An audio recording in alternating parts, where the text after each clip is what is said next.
A partir de ahorita ya se está grabando la sesión con la mejor calidad posible. Y bueno, es un poco tedioso y laborioso subir los videos a YouTube. Tarda mucho, pero bueno, es algo que ya, digamos, en un par de días yo ya les puedo poner la sesión disponible para consulta asíncrona. Entonces, afortunadamente ahorita habemos muchos en la sesión, 17. Pero si alguien quiere consultar alguna duda que le quedó o alguien no pudo entrar a una sesión, voy a estar tratando de tener todo disponible para ustedes, ¿no? Bien, entonces creo que pues estamos prácticamente todos. Hay varios de ustedes han pedido entrar al curso como oyentes. No tengo ningún problema con eso. Pero ya tenemos 17, 16, 17 asistentes, está súper bien.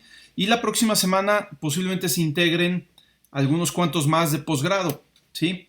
Formalmente, no quiero empezar la parte ya del curso antes de que estén todos. Entonces, pensaba hoy simplemente hacer un pequeño recordatorio de programación orientada a objetos, porque según lo que platicamos la vez pasada, algunos de ustedes pues ya tiene rato que no han visto nada de programación. Tal vez vieron programación avanzada hace, no sé, 2, 3, 4 años y ya no lo han retomado. Y entonces quiero hacer un recordatorio rápidamente de programación orientada a objetos y además hacerlo en Processing para que aquellos que no han utilizado Processing puedan ver. Primero, que no hay muchas diferencias con respecto a C++, pero que las diferencias que hay, vamos a ver de qué tratan, ¿sí? Entonces, voy a hacer un programa aquí. No tiene ahorita nada que ver con audio, no tiene nada que ver con procesamiento de señales. Es simplemente un recordatorio, algo que voy a hacer improvisado, tal vez, para recordar cómo funciona esto de la programación orientada a objetos. Déjenme compartir la pantalla. Entonces vamos a compartir todo el escritorio. Y bueno, ahí están viendo mi escritorio, espero yo. Vamos a poner un tamaño de fuente suficientemente grande para que no tengan problema en leerlo. Si alguien no puede leer algo de lo que está ahí, porque puedo aumentar el tamaño de fuente aquí del editor, pero algunas cosas como el nombre del programa se siguen viendo pequeñas. Pues si alguien no ve algún texto, por favor díganme en ese momento y yo inmediatamente puedo hacer aquí un zoom y mostrarlo con más cuidado, ¿no? Entonces, vamos a suponer que tenemos una idea por ahí que queremos implementar. Queremos implementar partículas que se mueven, ¿sí? Y que se visualizan en un espacio de 2 dimensiones. Déjenme usar aquí un pizarrón virtual. Soy re malo para dibujar en estas cosas, pero la idea es esta. Tenemos un espacio en 2 dimensiones. Normalmente en procesamiento de imágenes y en particular en processing, el espacio en 2 dimensiones donde dibujamos, pues su origen está en la esquina superior izquierda. Digamos que este es el origen. Aquí es la coordenada 0,0. El eje X crece, o la coordenada X se incrementa hacia la derecha, mientras que la coordenada Y se incrementa hacia abajo. Entonces va de 0 en adelante hacia abajo y de 0 hacia la derecha horizontalmente, ¿sí? ¿Hasta dónde? Pues hasta el tamaño de ventana que tengamos. Si tenemos una ventana, por ejemplo, de 100 por 100 píxeles, las coordenadas van de 0 a 99 en X y de 0 a 99 en Y. Siempre se empieza desde 0, igual que en los arreglos, ¿sí? Entonces, vamos a suponer que este es el origen. A mí no me interesa el origen. Yo por ahí vamos a suponer que tengo algo que le voy a llamar una partícula, que va a ser un punto, ¿sí? Vamos a suponer que ese punto rojo es mi partícula, y esta partícula pues tiene unas ciertas coordenadas, ¿sí? Vamos a llamarles a las coordenadas Px y Py. ¿Sí? Más específicamente podemos pensar que estas coordenadas Px y Py son un vector en dos dimensiones. ¿Sí? Y para representar que esto es un vector, le voy a llamar simplemente P con una flechita encima de la P indicando que es un vector. No es nada que no hayan visto desde física 1, ¿no? O sea, esto es ya cosa de todos los días. Esta partícula, pues lo interesante es que no esté ahí nomás, sino que se esté moviendo. Entonces vamos a suponer que se está moviendo en esta dirección. ¿Sí? Esta dirección también se representa como un vector.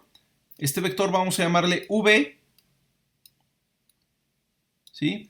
Y pues tiene componentes Vx y Vy. ¿De acuerdo? ¿Se ve claramente lo que estoy dibujando? ¿Es legible? Sí. ¿Sí? Perfecto. Sí, se ve claro. Recuerden, si algo no es legible, le podemos hacer un zoom ahí para que se vea claro, ¿no? Ya me estoy volviendo más experimentado en esto de las clases virtuales, ¿no? También estas pantallas del pizarrón se pueden guardar como PDF. Realmente nunca lo hago porque me quedan horribles y de cualquier forma mejor comparto el video y ahí se ve todo, ¿no?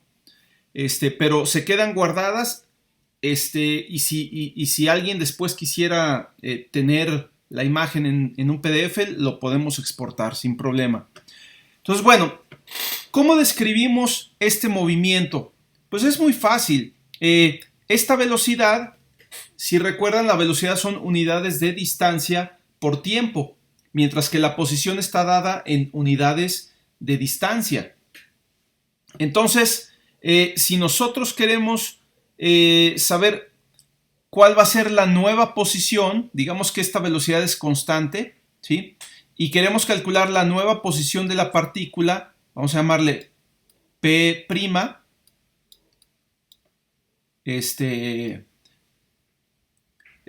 Aquí la prima no se refiere a una derivada, sino simplemente a la nueva posición, ¿sí? O si quieren vamos a llamarle P nueva, Pn, ¿sí? Que luego también se presta a malinterpretaciones, pero bueno, cualquier cosa se puede prestar a malinterpretaciones. Entonces, ahí está la nueva posición y esta es fácil calcularla, ¿sí? De física 1 sabemos que la nueva posición es igual a la posición actual, P, más la velocidad multiplicada por el tiempo que ha estado viajando la partícula a esa velocidad, o sea, por un delta t, donde delta t es un escalar, ¿sí?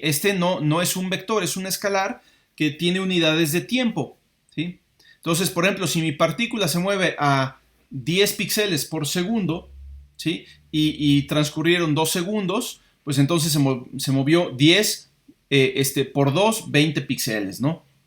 Por decirlo así. Aquí las unidades de distancia van a estar en píxeles porque pues, es las unidades que maneja aquí la pantalla. Pero bueno, esto describe el movimiento simple de una partícula, ¿sí? Podemos después hacer algo más elaborado. Podemos pensar en ponerle una aceleración, ¿sí? Vamos a suponer que la partícula también tiene una aceleración. La aceleración es el cambio en la velocidad, ¿sí? Entonces, a esto le voy a llamar simplemente movimiento rectilíneo. No sé si aquí tengo una herramienta para poner texto que no lo tenga que escribir yo así con mi letra tan fea, pero parece que no, ¿no? Entonces, bueno, este es movimiento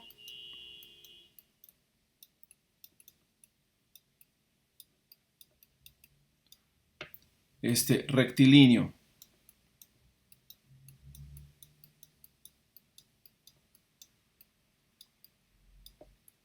¿Sí? Es decir, el movimiento rectilíneo se da cuando uno tiene una velocidad constante. ¿Qué pasa cuando la velocidad no es constante? Cuando existe una aceleración, es decir, un cambio en la velocidad. Vamos a suponer ahorita que la aceleración es constante. Entonces vamos a poner aquí las ecuaciones de movimiento con aceleración constante.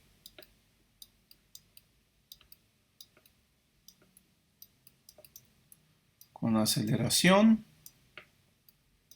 constante. Pues no son muy diferentes. No me voy a meter, digamos, a hacer el desarrollo. Son cosas que vieron en física 1, pero la nueva posición de la partícula, lo que sería el vector Pn, sería igual a el vector P, la posición actual, más velocidad por tiempo. O sea, esta velocidad sigue teniendo un efecto en la posición, por supuesto, sigue haciendo que cambie la posición, pero además está el efecto de la aceleración que hace que la velocidad vaya cambiando. Esto, si la velocidad fuera constante y se mantuviera igual, pues con esto es correcto, pero resulta que no es así, la velocidad va cambiando y hay que tomar en cuenta este cambio de la velocidad. Entonces se le agrega una componente más que es un medio de la aceleración, que también es un vector, ¿sí?, por delta t al cuadrado, ¿sí? Y un medio de la aceleración por tiempo al cuadrado es muy fácil de obtener. No lo voy a hacer aquí porque no es un curso de física ni de cálculo, pero proviene de integrar la velocidad. En realidad, la posición, la velocidad es la derivada de la posición, por lo tanto la posición, al menos relativa a la posición inicial, lo que sería esta parte de acá, esta parte que pongo, digamos, entre paréntesis, esta parte que está entre paréntesis es la integral de la velocidad, ¿sí?, con respecto al tiempo. Si la velocidad fuera constante, la integral de una constante con respecto al tiempo, pues simplemente es la constante por el tiempo o por el delta t, ¿sí? Pero si la velocidad no es constante, sino que va cambiando con respecto a la aceleración, ¿sí?, la forma en que cambia la velocidad con respecto a la aceleración es así. La velocidad nueva, como la aceleración es constante, pues simplemente es velocidad anterior o velocidad actual más aceleración por delta t. Si ustedes integran esta expresión, obtienen esta de acá. Exactamente. Más una constante, pues la constante es precisamente la posición inicial, ¿no? Entonces, bueno, estas dos ecuaciones describen el movimiento con aceleración constante, ¿sí? Y todo esto está pensado para que digamos, pensando en que la aceleración se mantiene constante durante este intervalo de tiempo delta t. Por supuesto que de un delta t a otro, la aceleración puede cambiar y cambiar todo esto, ¿no? Pero dentro de este delta t asumimos que la aceleración es constante. Bien, no me quiero meter más en cuestiones de física porque esto, más bien lo que quiero ver es la programación de esto. Vamos a simular esta partícula, ¿sí? Pero entonces resulta que nuestra partícula rojita que pusimos aquí, ¿sí?, tiene varias propiedades. Sus propiedades son su posición, el vector P, la velocidad, que es este vector V, la aceleración, que es este vector A, y posiblemente otras que después podamos definir. Podría tener una masa, podría tener una carga, podría tener otro tipo de propiedades, ¿no? Entonces, ahorita vamos a hacer un modelado muy sencillo y vamos a pensar que estas tres son las únicas propiedades de la partícula, ¿sí? Y entonces, de todo esto lo que sacamos es una descripción abstracta de lo que es una partícula, ¿sí? Una partícula es una cosa, un objeto que tiene las siguientes propiedades, ¿sí? Tiene una posición,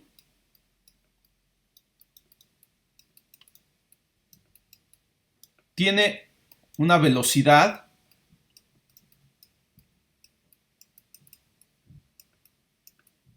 y tiene una aceleración.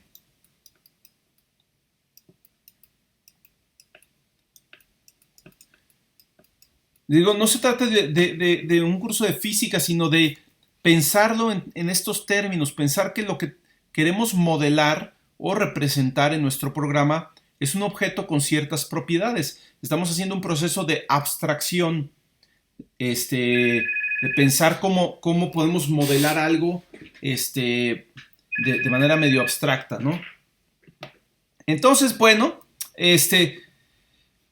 resulta, además de todo esto, que estas tres propiedades no son variables de tipos nativos como int o float, sino que son vectores. Las tres son vectores, ¿sí?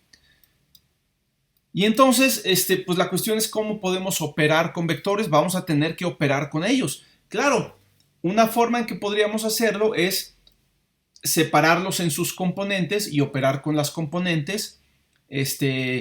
Pero resulta que varios lenguajes de programación, Processing incluido, ya proporcionan una clase o un tipo de datos, digamos, para manejar vectores. Cualquier lenguaje moderno, muchos de los que ustedes ya han trabajado como MATLAB, Octave, otros lenguajes como Java, Processing, Python, etcétera, ya incluyen clases para manejar vectores de manera un poquito más fácil, ¿no? Entonces, algo que nos va a ayudar mucho a lo largo de todo el curso es la referencia de Processing, ¿sí? En la página principal de Processing se van aquí a donde dice referencia, ¿sí? O aquí donde dice visitar la referencia. Y aquí tenemos todas las instrucciones, todas las funciones nativas de Processing que digamos que ya trae incluidas Processing sin meterle todavía ninguna librería ni nada.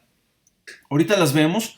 Y también desde su, digamos, si no tienen en ese momento acceso a internet o algo, desde el mismo Processing ustedes pueden irse a ayuda y se van a referencia. Y la referencia está guardada también en su disco duro junto con la instalación de Processing. De hecho, a veces conviene irse a la referencia directo de Processing porque esa es la referencia para la versión de Processing que instalaron ustedes, mientras que la que viene en la página web pues es la última versión de Processing, ¿sí? Y si metieron alguna función nueva, pues ya hay cambios, ¿no? Por ejemplo, esta función circle para dibujar círculos es relativamente nueva. Tiene poco que se incluyó en Processing, y antes pues simplemente se usaba la función elipse, metiéndole los dos diámetros iguales, ¿no? Entonces, bueno, son cositas que hay por ahí, ¿no? Bueno, entonces la referencia de Processing está organizada en como por temáticas, ¿no? O sea, las funciones están organizadas con respecto a para qué sirven, ¿no? Por ejemplo, tenemos las primitivas de dibujo en 2 dimensiones. Ya vimos una, la clase pasada, la de elipse, para dibujar círculos o elipses. También hay funciones para dibujar círculos, arcos, líneas, puntos, cuadriláteros, rectángulos, cuadrados, triángulos, etcétera, ¿no? Hay funciones para manejar el color, como estas que están aquí. Background, ya vimos que me sirve para pintar toda la pantalla de un color, o sea, dejar el fondo de un color, borrar la pantalla. Fill me permite elegir el color con el que se va a dibujar el siguiente elemento que yo dibuje, la siguiente primitiva. Las primitivas se dibujan con un color distinto para el relleno y un color distinto para el borde. Entonces con Fill elijo yo el color de relleno y con Stroke el color de borde. No me quiero clavar mucho en esto porque todo esto lo pueden ver fácilmente en el libro de Learning Processing. Pero lo que quiero ver ahorita es lo que nos interesa. ¿Cómo puedo yo manejar vectores en Processing? Bueno, me voy a la referencia y como digamos que soy novato en esto y no sé dónde buscar, voy a buscar tal cual con el buscador del navegador, ¿sí? Y le voy a poner directamente vector, ¿sí? Vector. Pues resulta que ahí me encuentro que hay una sección donde está una cosa que se llama p-vector. Y p-vector es una clase, es decir, es un tipo de datos compuesto, ¿sí? Todas las clases de processing, absolutamente todas, su nombre comienza con mayúscula. En muchos casos comienza con una P, no en todos, ¿sí? Pero si le damos una revisada aquí a la referencia de processing, vamos a ver clases, o sea, vamos a ver, por ejemplo, nombres como create shape. Esto me dice que esta es una función por varias razones. Primero, tiene paréntesis, por lo tanto es una función, ¿sí? Segundo, empieza con minúsculas, ¿sí? En processing no es absolutamente necesario, pero es una costumbre que hay que tratar de respetar, que las funciones comienzan con minúscula, mientras que las clases comienzan con mayúscula. O las variables también comienzan con minúsculas, las variables sencillas. Entonces, por ejemplo, createShape y loadShape son funciones, pero pShape es una clase, ¿sí? Porque empieza con mayúscula. Por ejemplo, acá tenemos palabras reservadas como false, que es falso, igual que en C++, null, public, etc. Esas son palabras reservadas. No son funciones porque no llevan paréntesis. Pero tampoco son nombres de clases, ¿no? ¿Dónde más podemos ver algún nombre de una clase? Aquí abajito seguramente en los tipos de datos compuestos, ¿sí? Tenemos, por ejemplo, array, son arreglos aquí en processing y en Java. Los arreglos son clases. Array list, una lista ligada, etcétera, ¿no? Entonces ahí es fácil distinguir qué es qué antes de siquiera meterse a ver la documentación. Aquí tenemos, por ejemplo, las funciones matemáticas, ¿sí? Muy similares a las de la librería mat.h o cmat de C++. Entonces vamos a pvector, que es la clase que nos interesa ahorita, ¿sí? ¿Cómo puedo declarar yo un objeto de clase vector? Pues como cualquier otra variable, ¿no? El nombre del tipo de datos o de la clase y luego las variables que quiero declarar de ese tipo o los objetos que quiero declarar de esa clase. Para crear vectores en Java y en Processing siempre tengo que usar el operador new. Esto se toma prestado de C++, ¿sí? Nada más que en C++ específicamente se utiliza cuando yo lo que tengo es un apuntador al objeto, pero en Processing no hay apuntadores, simplemente se usa siempre new. Todos los objetos se manejan por referencia. Ahora, ¿qué es esta clase? Bueno, esta clase tiene tres componentes, x, y, z. Puedo representar vectores de 2 o 3 dimensiones. Estas componentes son de tipo float. Entonces, pues, así de simple. Por ejemplo, si yo tengo un vector como lo tienen aquí, v1, pues las componentes son v1.x, v1.y y v1.z, que aquí en este programa no aparece. Pero ahí están esas tres componentes, ¿no? Y además hay un montón de métodos, es decir, funciones que pertenecen a la clase que me permiten operar con los vectores, ¿sí? Puedo hacer cosas como fijar valores de las componentes del vector, ¿sí? Obtener la magnitud del vector con mag o la magnitud al cuadrado, ¿sí?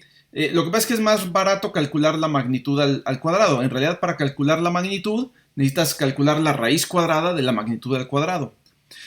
Funciones para sumar dos vectores, restar dos vectores, multiplicar un vector por un escalar, dividir vectores, ¿sí? La multiplicación entre dos vectores no está definida. Calcular la distancia entre dos vectores, el producto punto de dos vectores, el producto cruz de dos vectores, normalizar un vector, es decir, dejarlo con magnitud unitaria, pero con la misma orientación, ¿sí? Etcétera, ¿no? Entonces hay un sinfín bueno, no si tiene fin, no son tantas, pero hay un montón de funciones muy útiles que nos van a permitir precisamente implementar estas ecuaciones, ¿sí? Entonces lo primero es, vamos a crear una clase partícula, vamos a describir este objeto de manera abstracta en nuestro programa como una clase, ¿sí? Me voy a mi programa y entonces vamos a describir esta clase. Igual que en C++, para comenzar la descripción de una clase ponemos la palabra class, seguida del nombre de la clase. Y siguiendo la convención de processing, le voy a poner un nombre que empiece con mayúscula. Class partícula, ¿no? Y luego abro una llave y hasta ahorita todo es igualito a C++, ¿no? Lo que sigue es describir cuáles son los elementos que tiene esta clase. O sea, un objeto de clase partícula, ¿qué propiedades tiene? Bueno, pues tiene una posición, una velocidad y una aceleración, las cuales son las tres de tipo vector. O sea, sus propiedades serían p vector, posición, p vector, velocidad y p vector, aceleración. Estoy usando nombres largos en vez de ponerle simplemente p vector p, p vector v, p vector a, porque quiero ser bien explícito ahorita con lo que representa cada cosa, ¿no? O sea, entonces voy a escribir un poco más, pero para que quede bien explícito y evitar tener que agregar comentarios, ¿no? Bien, hasta aquí, esta puede ser la descripción de una clase. ¿Sí? Creo que normalmente terminaríamos con un punto y coma. En C++ es obligatorio, en Processing no recuerdo. Ahí me pone unas como advertencias diciendo que esta clase no está siendo utilizada. Se define, pero no se utiliza. Por eso las pone en amarillo, son advertencias, no son errores de compilación. Pero pues, por supuesto la voy a utilizar más de rato, ¿no? Vamos a empezar a hacer un ejemplo, ¿no? Vamos a, por ejemplo, hacer... Recuerden que en Processing, en vez de la función main, tenemos la función setup. ¿Sí? ¿Sí? Entonces vamos a crear aquí un objeto de clase partícula, pero lo voy a declarar como variable global para poderlo manipular desde distintas funciones. ¿Sí? Entonces, partícula P. Esta sí le voy a llamar P, para no escribir tanto partícula punto velocidad, partícula punto posición. ¿Sí? Ok, entonces ya, ahí está P. Una diferencia entre Processing y C++ es que todos los objetos que uno declara en Processing y en Java en realidad son referencias al objeto, es como si fuera un apuntador al objeto. Cuando les dije que Processing y Java no usan apuntadores, fue entre verdad y mentira. O sea, desde el punto de vista del programador no usa apuntadores, pero en realidad internamente todos son apuntadores, ¿sí? Entonces, internamente esta P es un apuntador a una partícula, pero la partícula todavía no existe. Hay que crearla utilizando la palabra clave new. Entonces voy a crear una partícula. Aquí voy a tener un problema porque necesito definir un constructor. No sé si pueda crear la partícula así tal cual. Parece que no me marca error. ¿Sí? Vamos a ver si esto se ejecuta sin problemas. Parece que sí. Entonces se está creando un constructor ahí por default que simplemente no hace nada. ¿Sí? Entonces yo ya puedo ahora sí acceder a los miembros de mi clase p.posición. ¿Y qué puedo hacer con la posición? Pues puedo decir, bueno, por ejemplo, la coordenada x de la posición va a valer 50. Vamos a poner una pantalla aquí, ¿no? ¿Eso fue pregunta en el chat o algo? No, fue otra cosa. Ok. Si tienen alguna pregunta, pónganla en el chat. Me manda aquí un aviso, una notificación y me doy cuenta si hay una pregunta. O simplemente prendan su micrófono y hablen, ¿no? Porque ahorita no estoy viendo las manitas virtuales. Entonces, quiero modificar, bueno, más bien, perdón, iba a inicializar la pantalla con algún tamaño, por ejemplo, vamos a ponerle 400,400, ¿no? Entonces, la pantalla tiene un tamaño 400,400, la mitad sería 200. Vamos a poner la partícula justo a la mitad de la pantalla. P.posición.x vale 200 y P.posición.y vale 200, ¿sí? Ahora, aquí me estoy yendo rápido porque asumo que ya vieron programación orientada a objetos en algún momento y no se les atora mucho lo que estoy haciendo acá, pero estoy abusando mucho porque aquí realmente ya estoy, fíjense, P es un objeto de clase partícula. Uno de sus miembros es la posición, pero la posición es un objeto de clase vector que tiene como miembros coordenadas X, Y, Z, ¿sí? Entonces, aquí ya me estoy yendo a programación orientada a objetos nivel 2, ¿no? O sea, objetos que son miembros de otros objetos, ¿sí? Y entonces para acceder a las componentes del objeto que es miembro de otro objeto, pues utilizo el operador punto, pero encadenado múltiples veces, ¿no? Pero debe quedar muy claro, ¿no? Está todo muy lógico. Del objeto, de la partícula P, yo quiero acceder a la posición y de ahí a la coordenada X y asignarle 200. Entonces, lo que estoy diciendo con estas dos líneas es que la posición de la partícula P va a empezar en las coordenadas 200,200. ¿Sí? Y vamos a suponer que en la función draw, vamos a poner aquí la función draw, que es la que donde yo debería dibujar las cosas, ¿sí? Vamos a dibujar la partícula, ¿sí? Ahorita la voy a dibujar así, sin borrar la pantalla. Entonces, para dibujar la partícula, pues yo utilizaría, por ejemplo, una elipse o vamos a hacer una pequeña elipse y dibujo en la posición P.posición.x, P.posición.y y vamos a poner una elipse pequeñita, ¿no? 10,10 píxeles para que nada más se vea el puntito ahí, ¿sí? Aquí hubo un problema. Efectivamente, no sé, ya sé qué pasó. Efectivamente me falta un constructor aquí, ¿sí?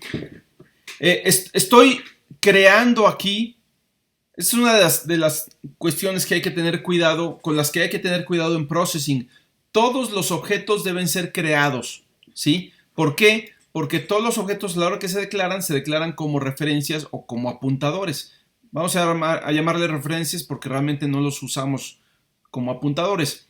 Pero entonces, aunque estoy creando aquí la partícula a su vez tiene estos tres objetos como miembros y estos no los estoy creando en ningún momento.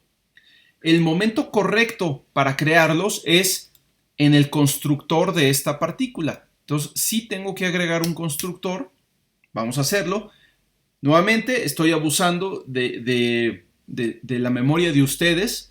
Recuerden que todas las clases pueden llevar, o sea, todas las clases tienen como miembros campos de datos, variables, y también pueden tener como miembros funciones que se llaman métodos. Cuando una función pertenece a una clase, se le llama un método. Y entre los métodos de la clase hay uno especial que se llama constructor, que es el método que se llama cuando la clase es, cuando un objeto de esa clase es creado, ¿sí? En este caso, como la creación de esta clase requiere, o la creación de un objeto de clase partícula requiere más trabajo de lo normal, o sea, requiere crear también estos objetos, entonces sí tengo que agregar un constructor. Y al igual que en lenguaje C++, los constructores en Java y en Processing llevan el mismo nombre que la clase. O sea, aquí el constructor sería una función que se llama partícula. Y además los constructores no devuelven ningún dato. Entonces normalmente no se le pone aquí un tipo de datos de devolución como int o float, ni siquiera void, ¿sí?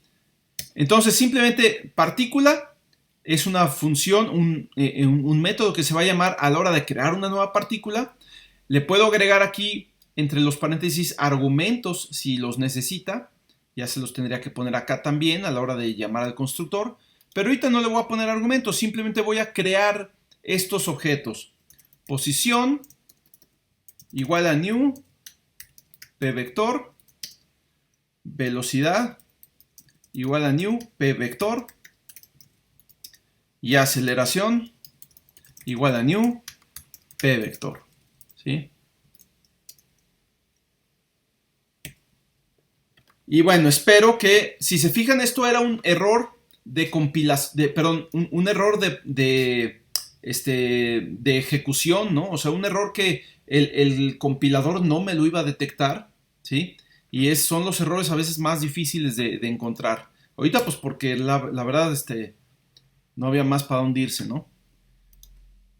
Pues bueno, voy a tratar de que esto quepa ahorita todo en una pantalla. Entonces vamos a ejecutarlo. Ahora sí parece que no hay problemas y efectivamente ahí está mi partícula, ¿no? Esa bolita blanca es la partícula mostrada en la posición que yo definí aquí, 200,200, y de la forma que yo le estoy pidiendo que se muestre, que es a través de una elipse, ¿sí? Bien, entonces hasta aquí, ¿hay alguna pregunta?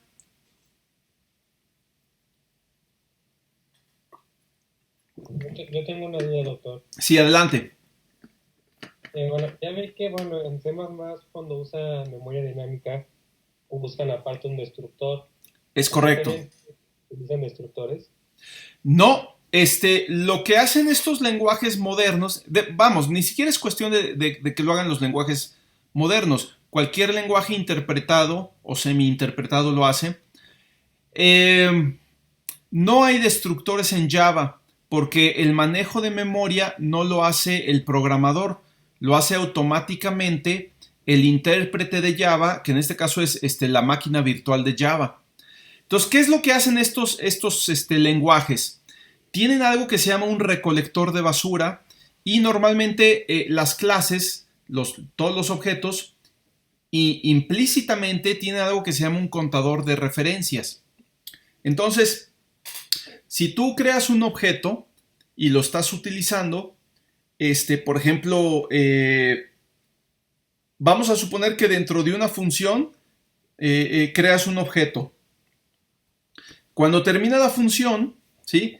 Automáticamente el entorno de ejecución, la máquina, en este caso la máquina virtual de Java, cuando termina una función, sabe que todos los objetos creados en esa función tienen que ser destruidos, ¿sí? A menos que el objeto lo hayas devuelto como referencia para que se, digamos, utilice en otra función, ¿sí?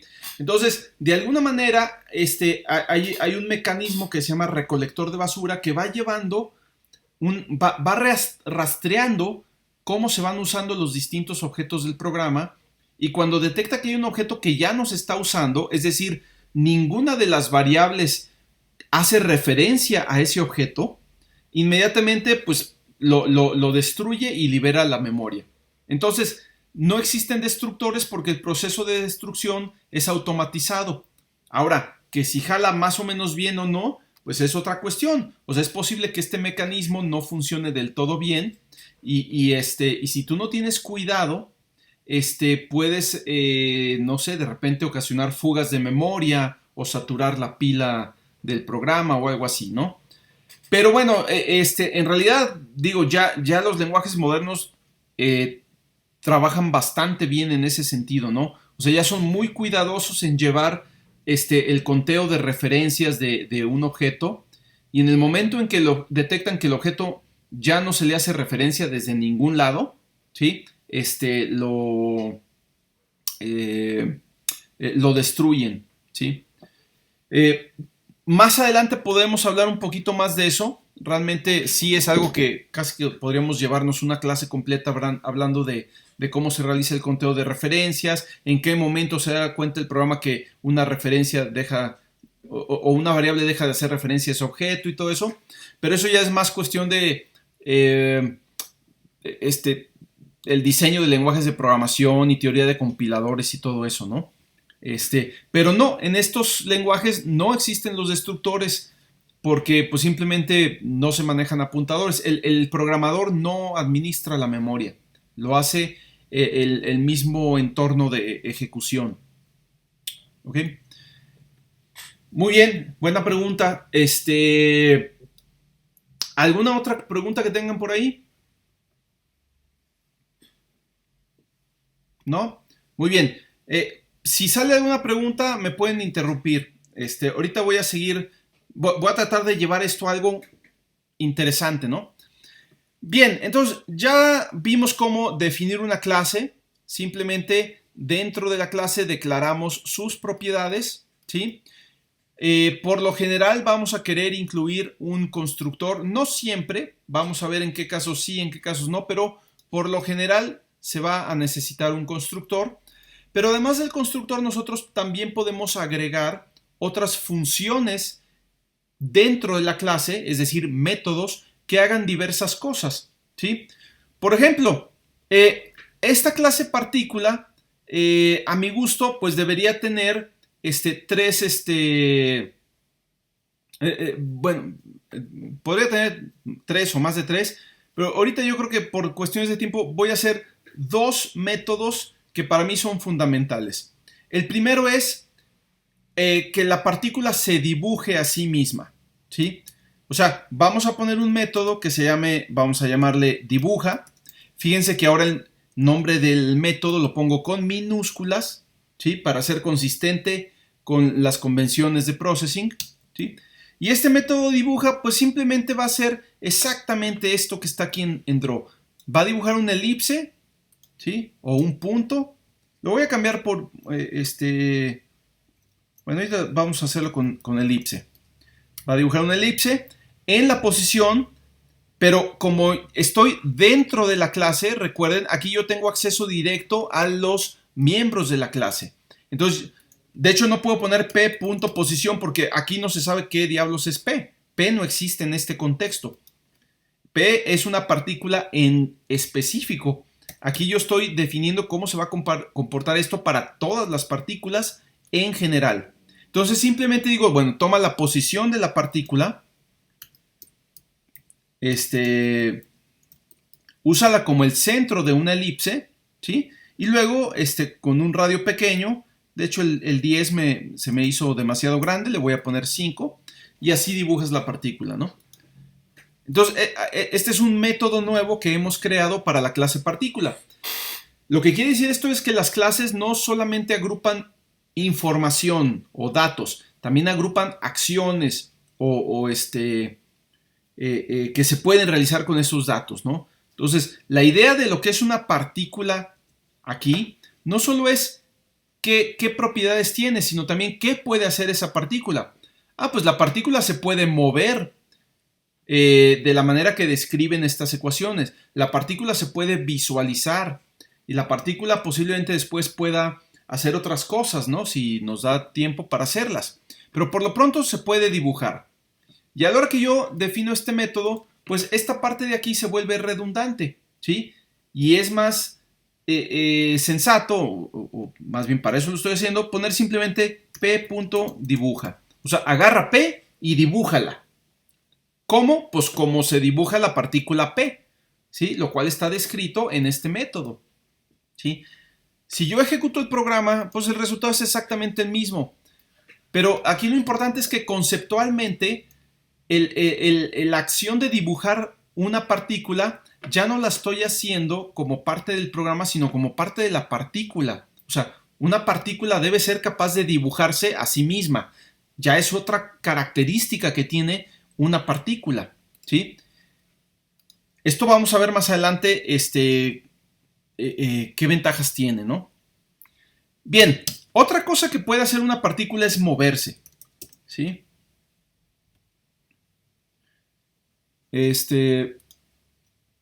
Voy a poner los nombres de las acciones en infinitivo. A veces es como que ya una elección personal. Pero le voy a poner mover, dibujar, etc., ¿no? Entonces, ahora sí, ¿cómo se mueve una partícula? Bueno, pues siguiendo estas ecuaciones. Y como es una partícula que tiene aceleración, simplemente voy a utilizar estas dos ecuaciones que está aquí. que están aquí. Ahora, no puedo, desgraciadamente Java y Processing no tienen sobrecarga de operadores como lo tiene C. O sea, la verdad estaría muy padre poder poner P igual a P. Ahorita lo voy a escribir así. Bueno, posición igual a posición más velocidad por tiempo más un medio de aceleración por tiempo al cuadrado. Déjenme hacer esta ventana por tiempo al cuadrado, por tiempo, ¿sí?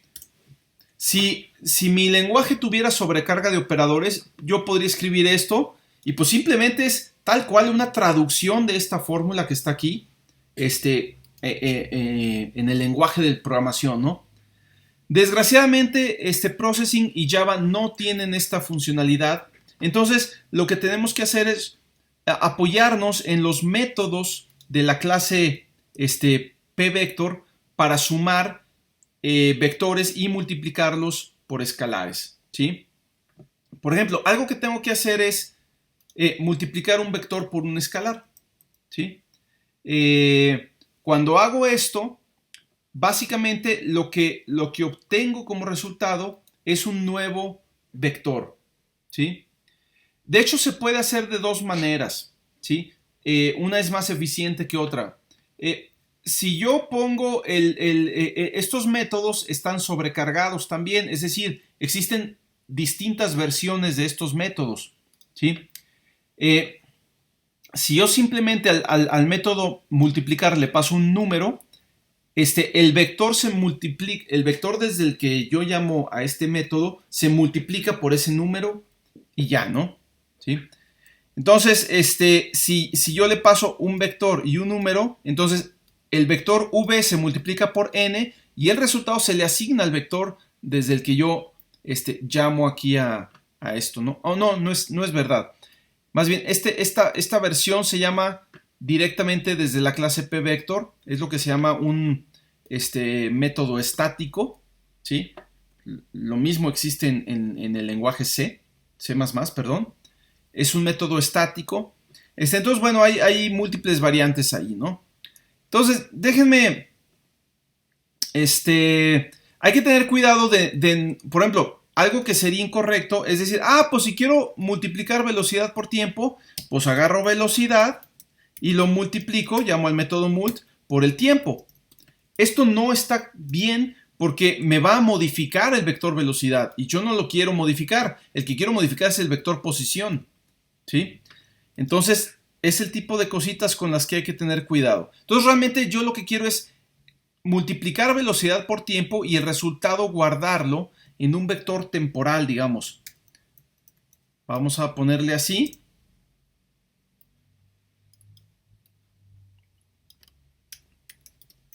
¿Sí?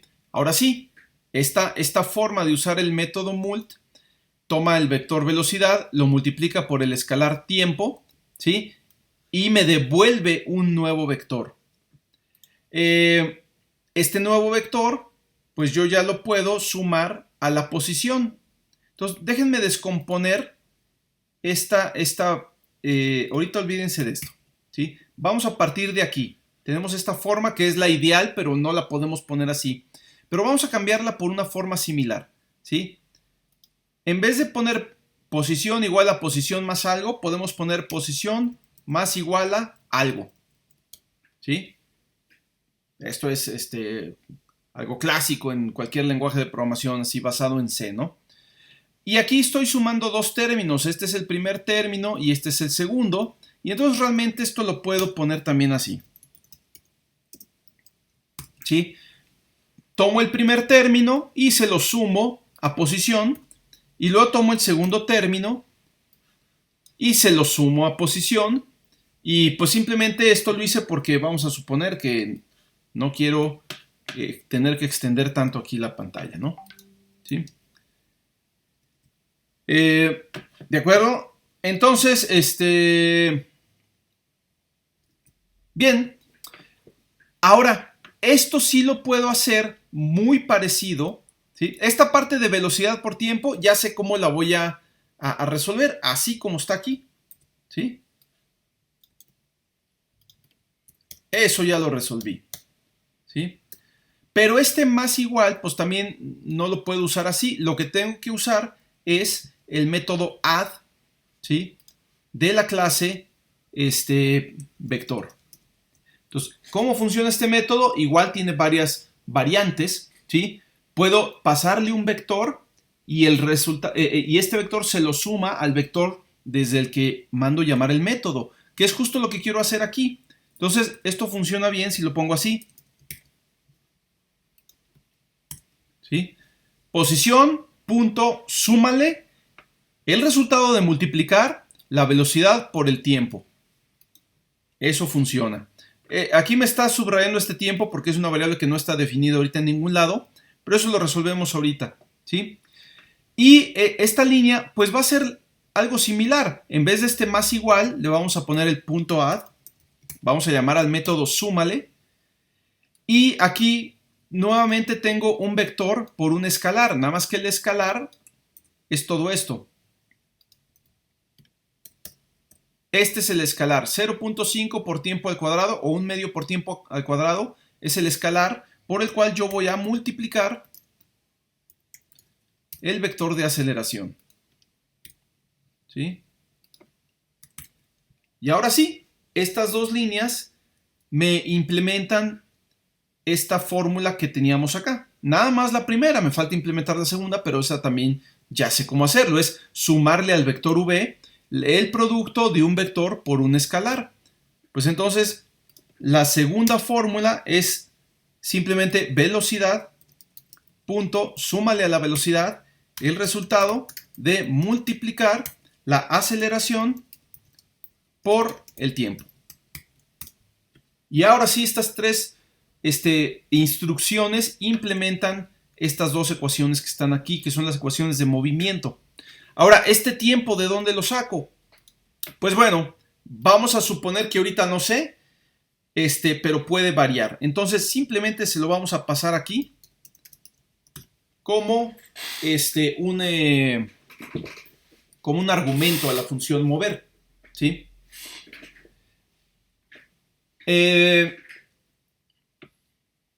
Bien.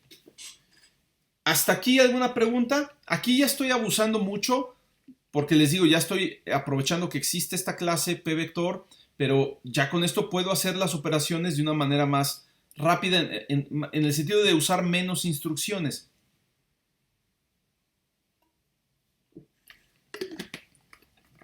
Bien. Entonces, normalmente yo lo que haría es dibujar mi partícula y luego, ya que la dibujé, moverla para que la siguiente vez que dibuje la partícula, en la siguiente... perdón, ahorita vamos a las dudas. La siguiente vez que yo dibuje la partícula, ya se dibuje en la nueva posición. Esto no es muy distinto de lo que hicimos la clase pasada, donde teníamos una pelotita, primero la dibujamos y luego actualizamos la posición para que la siguiente vez que se dibuje ya esté en la nueva posición y así en un ciclo. Aquí solo me falta resolver qué le voy a meter aquí adentro como intervalo de tiempo. Perdón, ahora sí, preguntas. Tiempo ya lo declaramos en algún lado. Ah, está. Aquí mero. No supe de dónde sacar el tiempo. Vamos, o sea, ahorita no supe de dónde sacar el tiempo. Entonces lo que dije, bueno, pues mejor ese tiempo se lo paso a la función ya que lo conozca. O sea, yo en este momento no sé cuánto vale este intervalo de tiempo. ¿Sí? Este intervalo de tiempo en realidad va a ser el intervalo de tiempo de un cuadro de la animación al siguiente, o sea, de un frame al siguiente. O dicho de otra forma, el intervalo de tiempo que transcurre entre una llamada a la función draw y la siguiente. ¿Sí? Que de hecho sí lo conozco, pero puede variar. Entonces, por lo pronto yo digo, bueno, a la hora que yo estoy implementando la clase partícula, yo no estoy seguro de cuánto va a valer el intervalo de tiempo y ni siquiera sé si va a ser constante. Entonces no tiene caso que yo le ponga aquí un tiempo, digamos, Vamos a suponer que el tiempo son 10 milisegundos. ¿Por qué? ¿Sí? No hay una razón para ahorita definirlo, pero no tengo que hacerlo. Lo puedo poner como un argumento.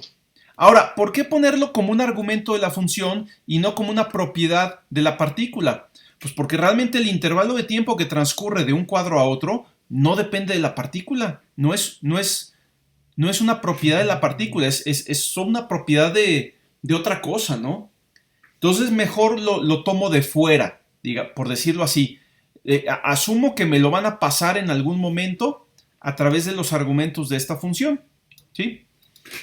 Ahora sí, en la función draw, donde ya estoy llamando a la función mover, pues ahora sí tengo que resolver qué le voy a poner aquí, ¿sí? No es muy complicado hacer el mecanismo, digamos, dentro de la función draw para detectar cuánto tiempo transcurre entre una llamada y la siguiente de la función draw, pero ahorita lo voy a simplificar por cuestión de tiempo. Hay una variable, déjenme mostrarles otra vez la referencia. Les digo, la referencia es algo que vamos a estar consultando una y otra vez. Y como pueden ver, es muy extenso. Es imposible aprenderse todas las funciones y clases y variables que tiene Processing. Esto ocurre a lo largo del tiempo con la práctica, ¿sí? Entonces no se preocupen, no tienen que memorizar todo, ¿sí? Pero sí es bueno saber que ahí está la referencia y saber más o menos cómo buscar algo que necesitan, ¿sí? Entonces hay algo que se llama el frame rate, ¿sí? Que es el número de cuadros por segundo que se dibujan en la animación. Es como una película, ¿sí? Una película, pues básicamente son una serie de fotografías que se visualizan o que se presentan una detrás de otra, pero tan rápido que engañan al ojo y parece que realmente es una imagen en movimiento, ¿sí? Y bueno, ustedes seguramente saben que en algún momento se definió que para llegar a engañar al ojo se necesitaba reproducir alrededor de unos 24 cuadros por segundo, 24 imágenes por segundo. Bien, por default, Processing maneja 60 cuadros por segundo, ¿sí? Pero esto se puede cambiar. ¿Cómo sabemos cuántos cuadros por segundo está manejando Processing? Pues con esta función frame nosotros podemos establecer cuántos cuadros por segundo queremos que esté dibujando. Básicamente lo que hace esta función frame es decir, cuántas veces se va a llamar a la función draw por segundo, ¿sí? Y el default, como lo dice aquí, es 60 cuadros, ¿sí? Si nosotros no movemos el frame rate, entonces sabemos que el intervalo de tiempo entre un cuadro y el siguiente es 1/60 de segundo, 1/60, ¿sí? Pero lo podemos cambiar. Ahora también está otro frame rate que está aquí. No tiene paréntesis, quiere decir que no es una función, sino una variable, ¿sí? Es una variable de sistema que contiene, como dice aquí, la tasa aproximada de cuadros a los que está corriendo la animación. Pero esta solo lo podemos usar cuando ya lleva corriendo algunos frames, ¿no? Inicialmente se pone como valor 10, ¿sí? Y luego ya se va actualizando. Entonces, no es al principio muy precisa, sino hasta después de un rato. Y frame count nos dice cuántos cuadros se han desplegado desde que inició el programa, ¿sí? Entonces, bueno, son variables que ahí en algún momento pueden ser útiles. También hay una variable que se llama, una función, perdón, que se llama milis. Aquellos de ustedes que han programado Arduinos conocen esa función, milis y micros. Aquí tenemos la función milis, que nos dice cuánto tiempo ha transcurrido desde que inició el programa en milisegundos. Bien, podría buscar algo más preciso, pero ahorita simplemente voy a poner 1/60, ¿sí? Asumo que este tiempo está dado en segundos, mientras que las unidades de distancia son píxeles y las unidades de velocidad son píxeles por segundo. Ahora aquí hay que tener cuidado. Al igual que en C, la división de enteros me da un entero. Y entonces 1 entre 60 me va a dar 0. ¿Sí? En realidad yo lo que quiero poner es el resultado en punto flotante. Entonces lo correcto sería hacer una división de punto flotante entre entero o entero entre flotante. Algo que le diga al compilador que esto tiene que dar un resultado de punto flotante. Porque si aquí le pongo 1 entre 60, pues el de intervalo de tiempo me va a dar 0. ¿Y qué va a pasar? Pues no se va a mover, ¿sí? Porque no ha transcurrido tiempo para que se mueva, ¿no? Ahorita vemos que eso va a ocurrir, ¿no? Bien, entonces, ¿qué pasa si ejecuto mi programa? Pues no pasa nada, ¿sí? ¿Alguien me puede decir por qué no pasa nada?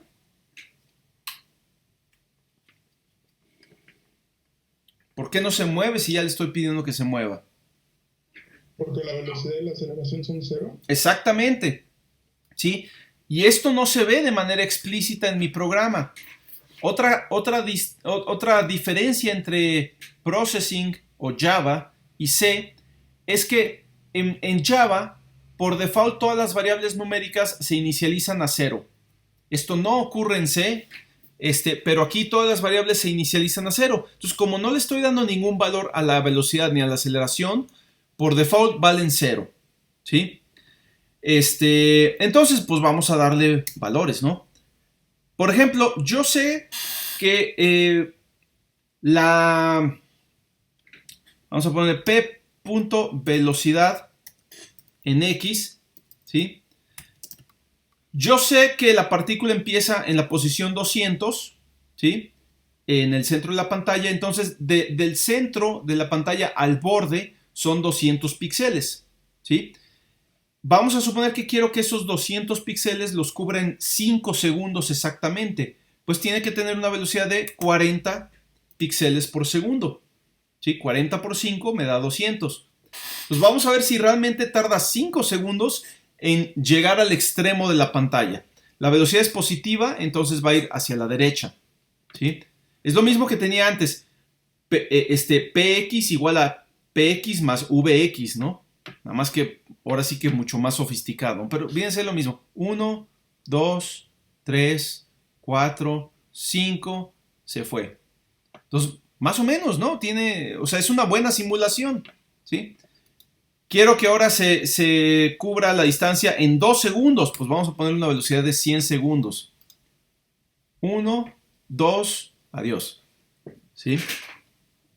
Entonces, bueno, velocidad está en píxeles por segundo. ¿Sí? Ok.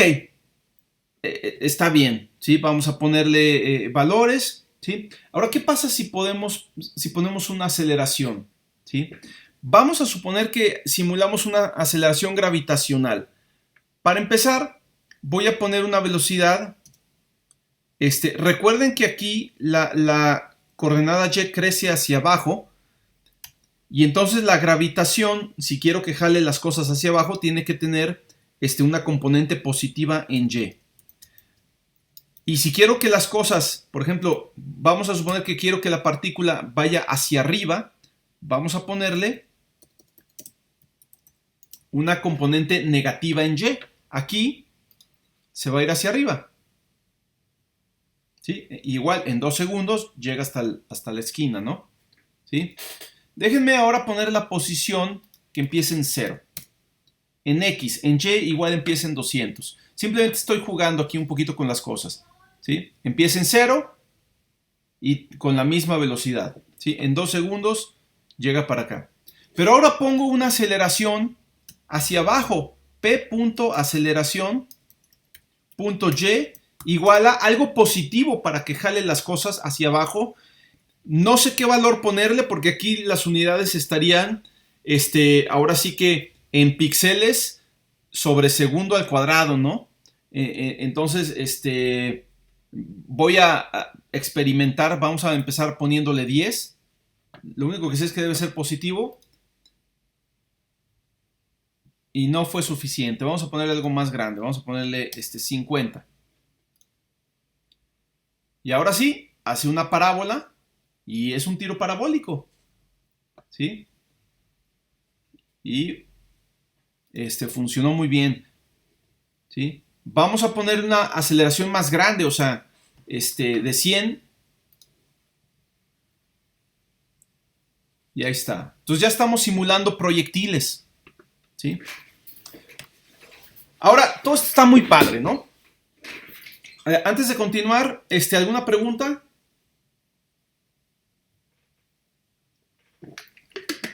Bien. Pero, Yo tengo una pregunta. Sí, claro.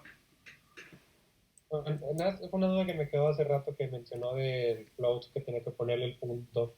Ah, Entonces, aunque haya declarado que el tiempo era flotante en la función, aún así, aunque hubiera puesto 1 entre 60, se hubiera salido como entero, aunque ella estaba declarado como flotante. es correcto, vamos a probarlo. Y ahorita te digo por qué. Si le ponemos 1 entre 60, entero entre entero, ¿qué va a pasar? Pues tratamos de hacer la simulación y resulta que no se mueve. Este es un error bien común, o sea, nos pasa a todos, a mí me sigue pasando a cada rato. Entonces, simplemente si dices, ¿por qué no hace lo que quiero? A veces hay que fijarse si las operaciones te están dando el tipo correcto. Bien, ¿qué es lo que ocurre aquí? Lo que ocurre es que primero se evalúa esta expresión, o sea, se calcula el resultado de esta expresión y una vez que se calcula el resultado, se asigna la variable tiempo, ¿sí? Pero cuando se calcula el resultado de esta expresión, el resultado es 0 porque tienes división de entero entre entero. Y entonces te da el resultado entero. O sea, obviamente el resultado es 0. No sé qué, no sé qué, no sé qué, pero al convertirlo a entero, pues se queda simplemente 0.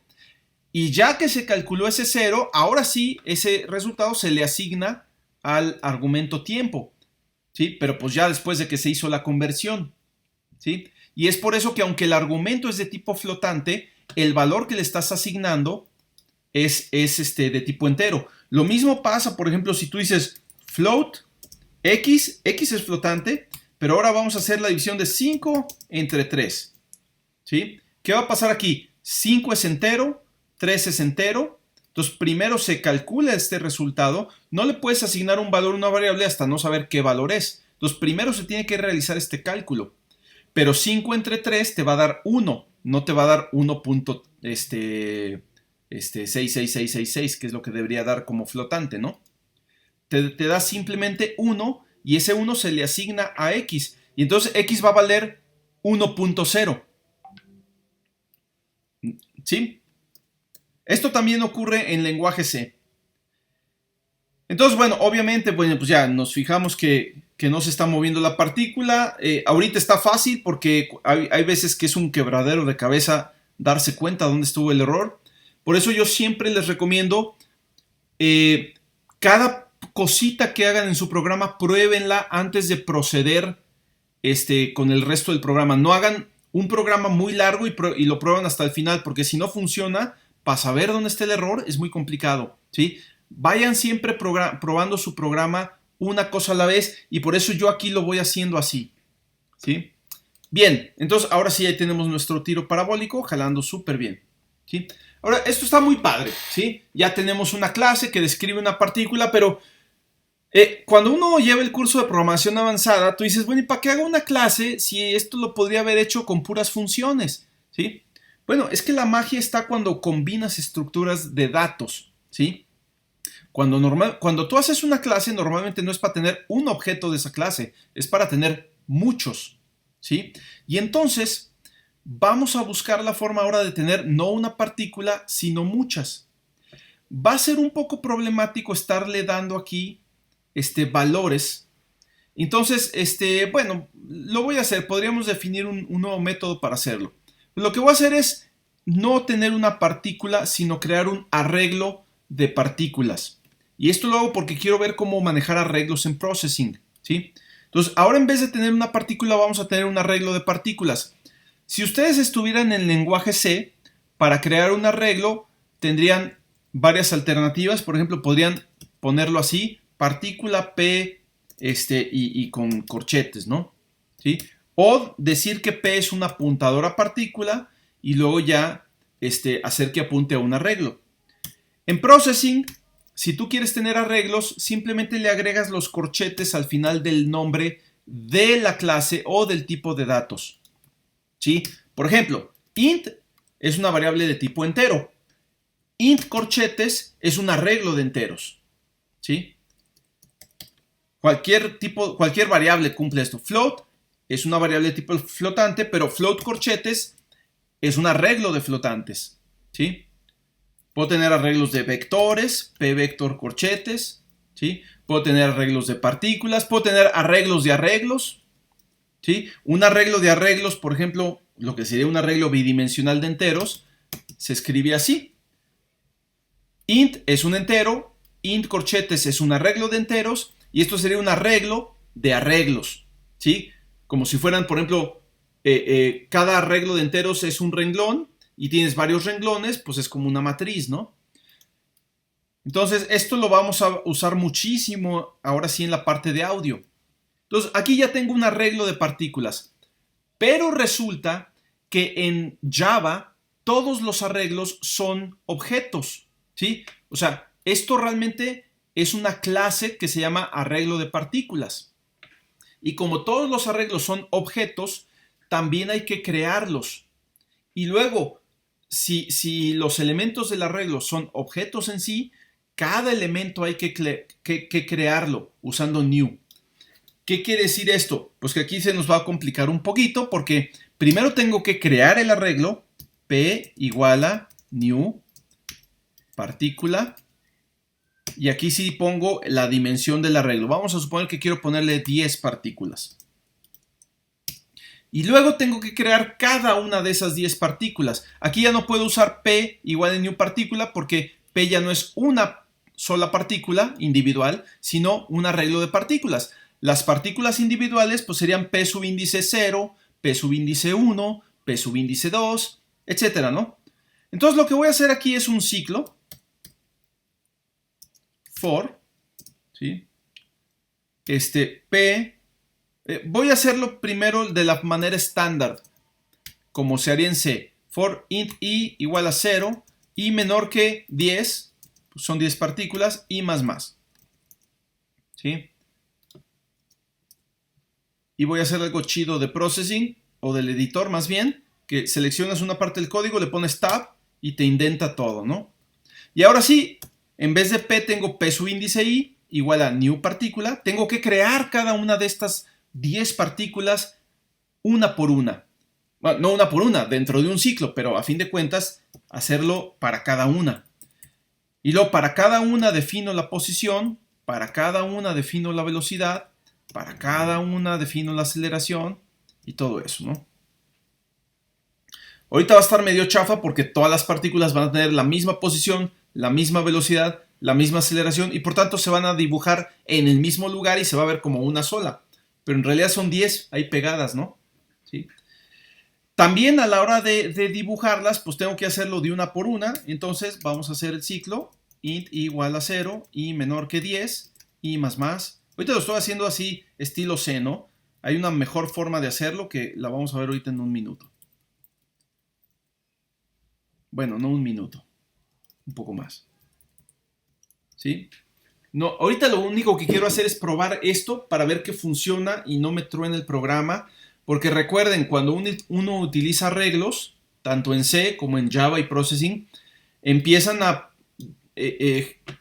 digamos, empieza a ser riesgoso, ¿no? Puedo acceder a un elemento del arreglo que no existe o que no ha sido debidamente inicializado y eso va a hacer que el programa se detenga abruptamente. Ahorita ahí van mis 10 partículas todas juntas, ¿no? ¿Sí? Estoy haciendo 10 veces lo mismo como de Okis, pero esto puede cambiar si hago que cada partícula se mueva de una manera ligeramente diferente. ¿Cómo puedo hacerlo? Bueno, vamos a suponer que la aceleración es la misma para todas porque es la aceleración gravitacional que afecta a todos los objetos por igual. Pero la velocidad de todas no tiene que ser la misma. Tal vez puedo agregarle una pequeña componente, ¿sí? Aleatoria. Vamos a ponerle aquí random, digamos, entre menos 10 y 10. O sea, en vez de valer 100, estaría entre 90 y 110. y hacer que cada partícula vaya un poquito, con una velocidad un poquito diferente. O sea, inicialmente la dirección de cada partícula va a ser un poquito diferente, ¿sí? Entonces, bueno, ahora sí se van a ver como que van en bola, aunque no va a tener todavía mucho chiste, pero ahora sí vamos a ver 10 partículas ahí, ¿no? Ahí están las 10 partículas. Todas se disparan al mismo tiempo, ¿sí? Otra vez. Pero ya se ve que son partículas diferentes cada una. Y no tuvimos que hacer mucho más trabajo, ¿sí? Simplemente el hecho de que lo hayamos abstraído todo en una clase nos permite ahora crear muchos objetos de esta clase, ¿sí? Podemos tener unas partículas que empiezan en una posición, otras que empiezan en otra posición. Por ejemplo, vamos a suponer que la posición en Y la ponemos aleatoria. Vamos a poner, el centro es 200, vamos a ponerla entre menos 100, perdón, entre 100 y 300. ¿Sí? 200 más menos 100. ¿Sí? Y entonces ya todas empiezan desde el borde izquierdo con x igual a 0, pero a una altura diferente. Y además con una dirección ligeramente diferente, ¿sí? Si queremos que la dirección sea mucho más variable, pues le podemos incrementar aquí el rango de variabilidad de la dirección. Incluso después podemos definir aquí una variable para nada más moverle un valor y que cambie todos los rangos, ¿no? ¿Sí? Pero ahí ya se ven 10 partículas diferentes. Bien, ¿hasta aquí alguna pregunta?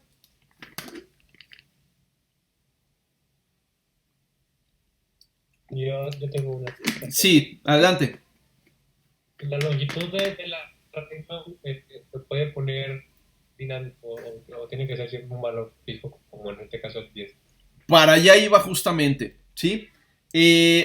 Una gran ventaja de que los arreglos sean clases, de hecho me voy a ir aquí otra vez a la bendita referencia y podemos ver que aquí uno de los tipos de datos compuestos se llama array. En realidad nunca vamos a declarar nosotros un objeto de clase array, más bien declaramos un arreglo de enteros, un arreglo de flotantes, un arreglo de vectores, un arreglo de lo que necesitemos, ¿sí?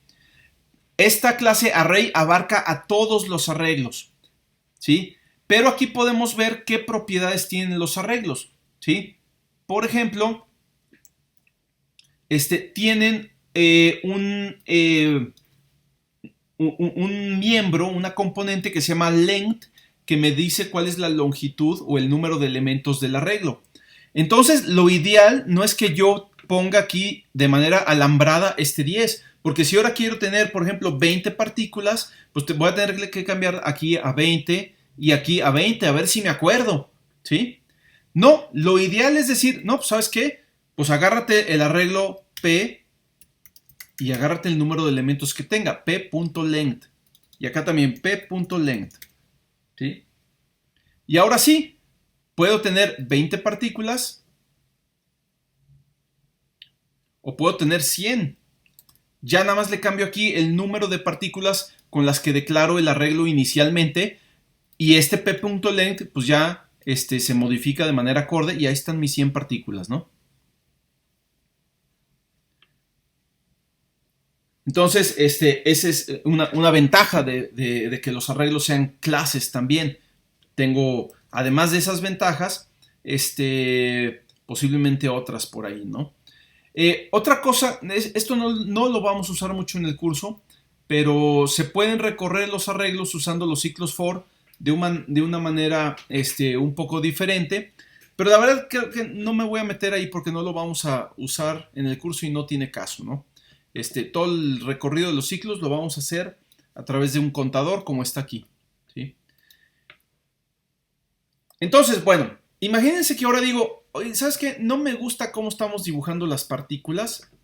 ¿No habrá una forma más padre o diferente simplemente de dibujarlas? Pues claro que sí. Podemos cambiar aquí y en vez de dibujarlas como elipses, dibujarlas de cualquier otra forma, ¿sí? Imagínense que las queremos dibujar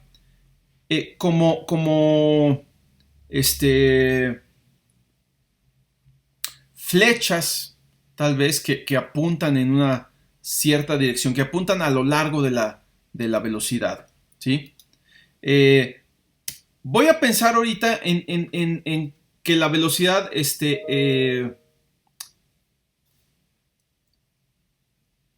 a ver si no me complico. No, sí me voy a complicar, nomás por algo que realmente no viene al caso ahorita con el curso, ¿no?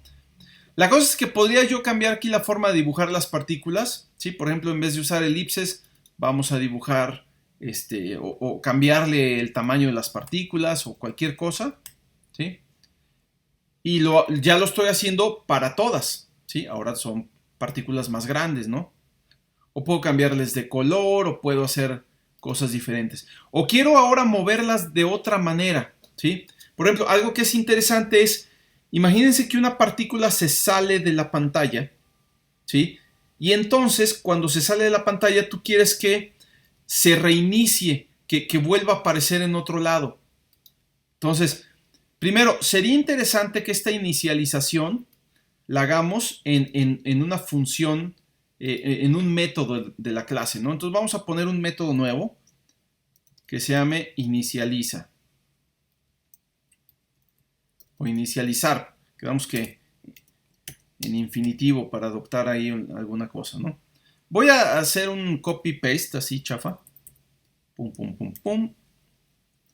Y en realidad simplemente, como ya no estoy haciendo referencia a una partícula en particular, sino en general a cualquier partícula, le quito esto y simplemente hago referencia a los miembros de partícula, ¿no? ¿Sí? Nada más que ahora, esto no lo estoy poniendo intencionalmente como parte del constructor, ¿sí? Sino como una función aparte. Entonces voy a llamar aquí a la función inicializa, ¿sí?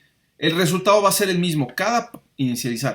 Cada partícula se va a inicializar de esta manera, ¿sí? Y ahorita el resultado es el mismo.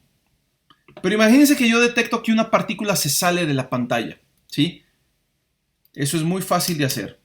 Si la posición en X es menor que 0 o la posición en X es mayor que el ancho de la pantalla. El ancho de la pantalla yo sé que vale 400 porque así lo definí en la función setup, pero también hay una variable o dos variables de sistema que me dicen cuánto vale el ancho después de que ya lo definí. Esas variables se llaman width y height, que me van a ser muy útiles. O si la posición en Y es menor que 0 o la posición en Y es mayor que height, la altura de la pantalla. Entonces, con cualquiera de estas condiciones que se cumpla, la partícula está fuera de la pantalla. Y entonces, si ya está fuera de la pantalla, lo que vamos a hacer es reinicializarla. Llamo al mismo método inicializar. Y y ya está. Esto lo hago después de mover la partícula. O sea, moví la partícula y eso causó que se saliera de la pantalla. Ah, bueno, pues entonces vuelve a inicializar la partícula, ¿sí? Como si fuera una partícula nueva. Pero aquí esta llave es de leaf, entonces esta sale sobrando. Aquí me estaba dando un error, ¿sí? Y entonces vamos a ver qué pasa. Y como las partículas empiezan a salir de la pantalla en tiempos diferentes, eventualmente vamos a tener un efecto. Por ejemplo, ahí van a empezar a salir y salen otras, pero ya más dispersas porque salen en tiempos diferentes. Llega un momento en que van a estar saliendo aleatoriamente, ¿no? ¿Sí? Bien, vamos a concentrar otra vez las partículas en la misma posición en Y. Tal vez no exactamente la misma, pero vamos a reducir mucho. Y voy a borrar el fondo, o sea, que no quede el rastro ahí de las partículas. Entonces, background 0 para borrar el fondo. Y vamos a incrementar mucho el número de partículas. Vamos a ponerle 1000 partículas. Entonces ahí van 1000. Parece que al principio van hechas bolas, pero poco a poco van a ir más dispersas porque empiezan a salir de la pantalla en distintos tiempos, ¿sí? Y entonces cada vez la nube de partículas se ve más alargada.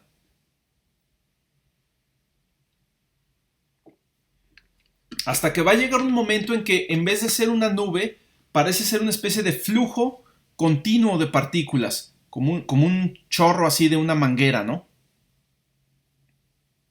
Y realmente esto lo logré porque pues hice algunos pequeños cambios en la clase, ¿sí? Simplemente dije, bueno, a la hora de mover las partículas voy a agregar esta parte para detectar si se sale una partícula, la vuelvo a inicializar. Ah, pero la inicialización también la pongo como parte de la partícula, o sea, como un aspecto de la partícula, ¿sí? Porque si lo dejaba la inicialización aquí en la función setup, desde los métodos de la partícula no tengo forma, o sea, a la hora de detectar si la partícula se sale, no tengo forma de volver a llamar a algo que está aquí en la función setup, ¿sí?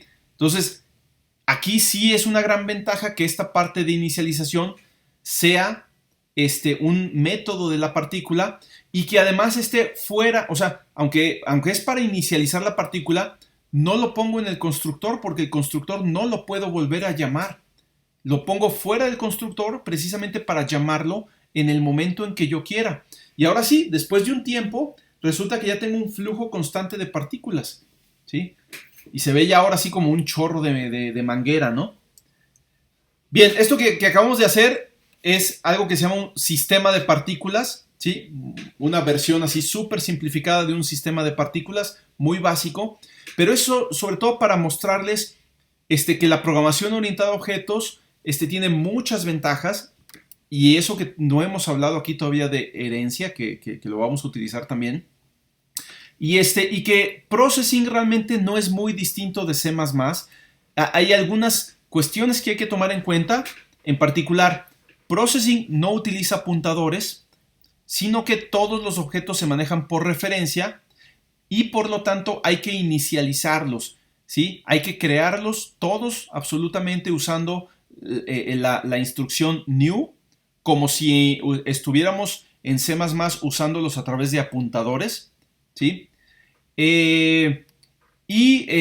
Otra diferencia importante, si se fijan aquí, en processing no estamos utilizando ninguna palabra que limite el acceso a miembros, o sea, como en C++, donde tienes miembros privados, miembros protegidos, miembros públicos.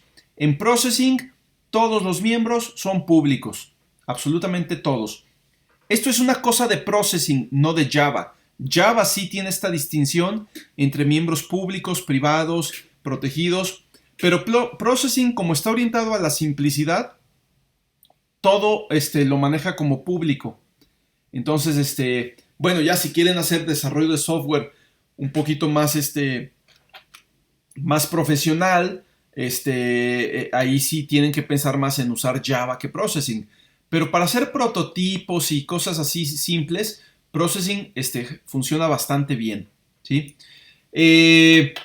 La otra diferencia pues es la que es obvia, ¿no? Processing está orientado a hacer aplicaciones gráficas.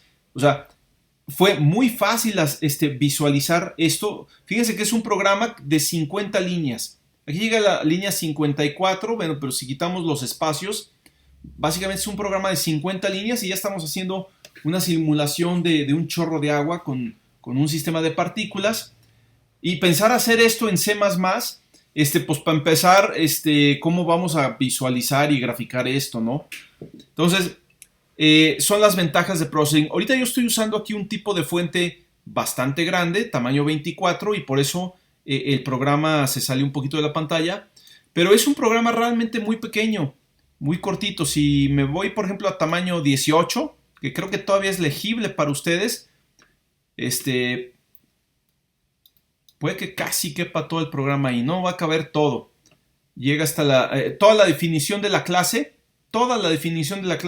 cabe en una pantalla, ¿sí? Entonces, eso a mí me dice que es una cosita súper cortita, ¿no? Y ya el resto del programa, pues es llamar a la función, o sea, crear el arreglo, función setup, función drop, son cosas muy cortitas, donde básicamente estoy llamando a los métodos de la clase constructor, inicializar, dibujar, mover dentro de un ciclo, ¿sí? Entonces está muy simple. Voy a subir este programa como ejemplo ahí a la sección de archivos, para que lo prueben también. Si quieren le modifican, juegan un poquito con él, y ya la próxima clase ahora sí empezamos a ver la librería Beats. Es una librería orientada al proceso de audio, orientada a objetos.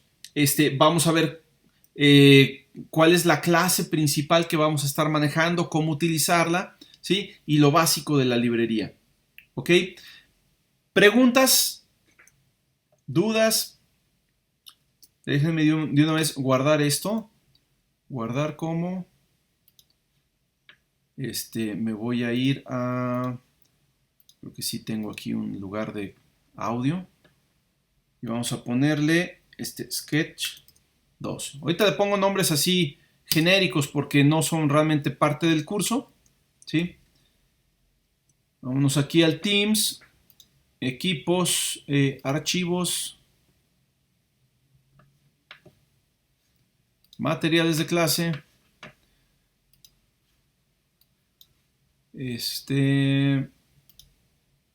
Estoy en otra carpeta.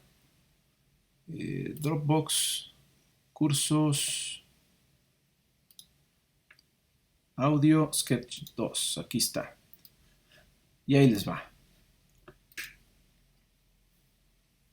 ¿Sí? Entonces, ahí lo pueden revisar. Voy a tratar de subir el video de la sesión a YouTube para que puedan consultar cualquier duda que tengan. La podemos ver, ¿no? Bien, ya está ahí. Ya se subió, ¿no? Entonces, bien, dudas, preguntas, comentarios, sugerencias. No sé qué les pareció, sobre todo a aquellos que no habían usado Processing anteriormente. ¿Cómo se les hace? ¿Fácil, difícil? Aquellos que tiene rato que llevaron el curso de programación avanzada, más o menos me pudieron seguir el hilo respecto a lo que son las clases, métodos, miembros de una clase, todo lo que estuvimos hablando. ¿No se me perdieron mucho por ahí? No, pues fue recordar un poco lo de programación y pues no está tan difícil, es muy parecido. Claro, practíquenlo, claro, lo van a practicar con el curso, pero si pueden de aquí al próximo lunes, porque bueno, pues tienen no sé si les mencioné, pero no vamos a tener sesiones los viernes. Si las sesiones solamente van a ser lunes y miércoles, en realidad van a tener suficiente trabajo con las prácticas que vamos a estar haciendo. Y me gustaría que, ahorita como todavía no entramos a la parte del curso de audio, me gustaría que si tienen chance, agarren el libro de Learning Processing, que ahí ya lo tienen disponible en el material del curso. Váyanse a la parte del capítulo 8, que son objetos, ¿sí? Si se atoran con alguna cosa, se van más para atrás, pero la verdad lo que está atrás son cosas que son iguales en C que en Processing y Java y todo eso. O sea, variables, condicionales, ciclos, funciones. Eso, en principio, pues ya lo saben. Pero váyanse al capítulo 8 de objetos, página 121, vamos a darle. Aviéntense todo ese capítulo con los ejercicios que trae. Y si pueden, también de una vez el capítulo 9, que son arreglos. No es nada complicado, pero les va a ayudar mucho a reforzar lo que acabamos de ver ahorita. Es más, digo, lo que acabamos de ver ahorita es esos dos capítulos condensado, pero todavía mucho más, más hardcore, ¿no? Está muy simple lo que viene en este libro y les va a ayudar a reforzar los conceptos que acabamos de ver, sobre todo ver la definición de qué es una clase y todo eso, ¿no? Entonces aquí viene una introducción a programación orientada a objetos. Les habla ahí de por ejemplo, pensar en un objeto y abstraer sus propiedades y todo eso. unos ejercicios, por ejemplo, cuáles serían los datos para un coche, ¿no? Y cuáles serían las funciones o los métodos, las acciones que se pueden realizar con un coche, ¿sí? Entonces es un ejercicio así en papel, háganlo, ¿sí? En una hoja de papel, hagan esa abstracción. Ya viene aquí un poquito más de cómo ya se definen los objetos, o cómo se declara un objeto en processing, ¿sí? Ahora sí, cómo definir ya las funciones, todo eso, ¿no? Luego ya lo que hicieron en papel con el coche, lo traducen, digamos, a color a código de processing, ¿no? ¿Sí? Pero ahora para la clase humano, ¿no? Entonces ahí llenan los espacios, definen su clase humano, ¿sí? Y luego ya son ejercicios muy sencillos, ¿sí? Si pueden aventarse todo el capítulo, no está complicado, son capítulos muy cortitos. Los ejercicios son, les digo, de rellenar los huecos, ¿sí? Y ya lo pueden pasar, transcribir a Processing y probar el programa completo, ¿sí? Y bueno, ahí está, ¿no? Y luego viene después ya el capítulo siguiente, que es arreglos, que también es bien importante saberlo manejar. Esto sí ya seguramente tiene un poco más de práctica, pero Processing tiene su notación, su sintaxis especial y la consideración de que los arreglos son objetos también, ¿no? Entonces ahí viene el ejemplo clásico, ¿no? De imagínate que tienes 100 coches, ¿no? No vas a declarar de uno en uno. Aquí sí lo hacen, qué flojera, pero precisamente es la motivación de los arreglos, ¿no? Entonces, bueno, creo que en lo que queda de aquí al lunes perfectamente pueden desarrollar o leer esos 2 capítulos, hacer los ejercicios. O sea, yo no considero que dedique más, o sea, que requiera más de una tarde o 2 tardes cada capítulo, ¿no? Entonces podemos dejar eso como tarea. No la quiero dejar como tarea obligatoria porque sé que algunos de ustedes pues lo pueden necesitar más que otros, pero ahora sí cada quien autoevalúese, hagan el intento y si lo ven muy simple dicen, ya le entendí, ¿no? Y si no, pues es porque necesitan hacerlo, ¿sí? Precisamente, si no lo ven tan simple. Pero lean esos 2 capítulos y con eso yo creo que los va a ayudar mucho para empezar o, digamos, trastabillar menos la próxima semana, ¿no? Igual, cualquier duda que tengan con algún ejercicio, con alguna definición del libro, mándenme un correo. ¿Saben qué? No le entendía esta parte, qué es lo que había que hacer, o quiero saber si lo tengo bien, ¿sí? Entonces, cualquier duda que tengan, envíenme un correo, y lo revisamos, ¿no? No sé si hay más comentarios o más dudas que tengan por ahí.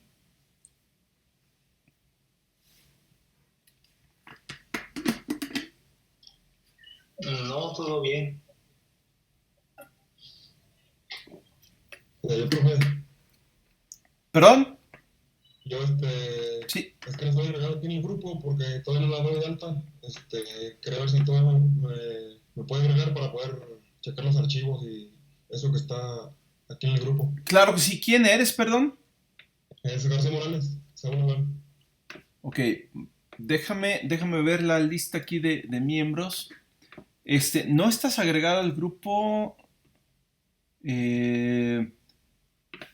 ¿Cómo te llegó la invitación entonces? Es que me lo pasó un compañero, Yair. Ah, ok. ¿Y tú lo vas a dar de alta o estás como oyente? No, lo voy a dar de alta. Es que tuve problemas ese día de el alta de materias que no me salió en el... O sea, en la de alta. Claro. Sí, no hay ningún problema. Saúl Alan García Morales, ¿verdad? Sí. Ahorita Sí. mismo te damos de alta. Eso es trivial. Vamos a poner aquí, administrar equipo. Lo bueno es que como tienes la dirección institucional, no es problema. Entonces, García Morales. A ver, agregar miembro. Esos son los que ya están. García Morales. Saúl Alan García Morales. Agregar. Y ya te deben llegar las notificaciones. ¿Sí? Ok. Alguien más que no, ahorita ya debes poder entrar al equipo y ver los archivos que tenemos ahí, ¿no? Sí, de hecho ya me llegó aquí la notificación que me agregó. Excelente. ¿Hay alguien más que necesite ser agregado? ¿Alguien más que falte de agregarse al grupo o que no pueda ver los archivos? No, perfecto. Entonces, pues va a estar bien este grupo, está nutrido y me gusta que tenemos gente de todos niveles. Es en parte un reto porque yo sé que tienen, digamos, backgrounds muy distintos, experiencia a niveles muy distintos. Les pido a los que tienen más experiencia, si ahorita se les está haciendo así como que medio, ay, qué aburrido esto o qué redundante, paciencia, o sea, vamos a llegar a lo choncho del curso, pero sí me interesa no perder a nadie, ¿no? Si alguien siente que se empieza a perder o que la parte de programación se empieza a volver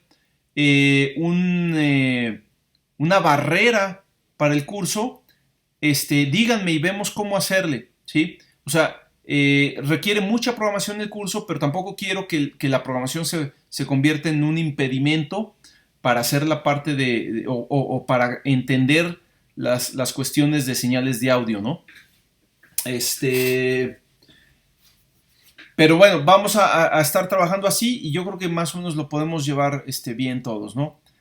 Ya a la hora de los proyectos, pues ahí sí se despegan un poquito cada quien, harán diferentes cosas. Se apoyarán algunos más en el código que yo les doy, mientras que otros pues harán sus propias librerías o funciones o objetos, ¿no? En realidad yo les voy a dar ya mucho del código. Lo que me interesa es que lo entiendan, no nomás que lo copien y lo peguen, al ahí se va y a ver qué sale, ¿no? O sea, sí es bien importante no copiar y pegar. De hecho, les voy a pedir que todo el código que viene en el material que les voy a dar, lo transcriban directamente, no copien y peguen. Ahorita, por ejemplo, si ven el programa y quieren reproducir el programa que acabamos de hacer, transcríbanlo línea por línea, ¿sí? No se van a tardar mucho, pero eso les va a dejar mucho más que simplemente copiar y pegar. A la hora de transcribirlo hay un proceso mental en el que vas absorbiendo cada instrucción, la definición de la clase, las funciones que vamos haciendo. Y si nada más lo copias y lo pegas, ese proceso no ocurre, ¿sí? Y entonces no aprendiste, simplemente copiaste y pegaste.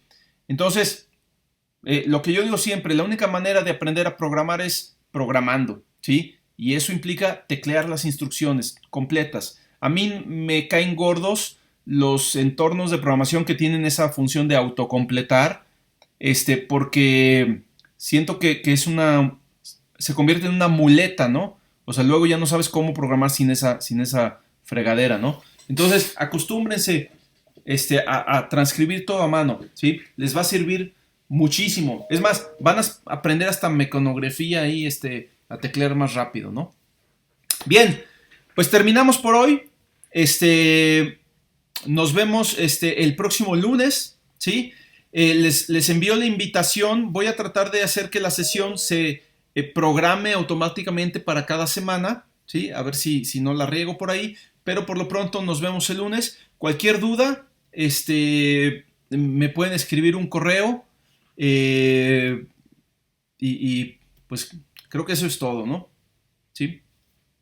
Si no hay dudas, terminamos por hoy. Ok, gracias, profe. ¿Ok? Sale. Buenas noches. Gracias. Hasta luego. Nos vemos.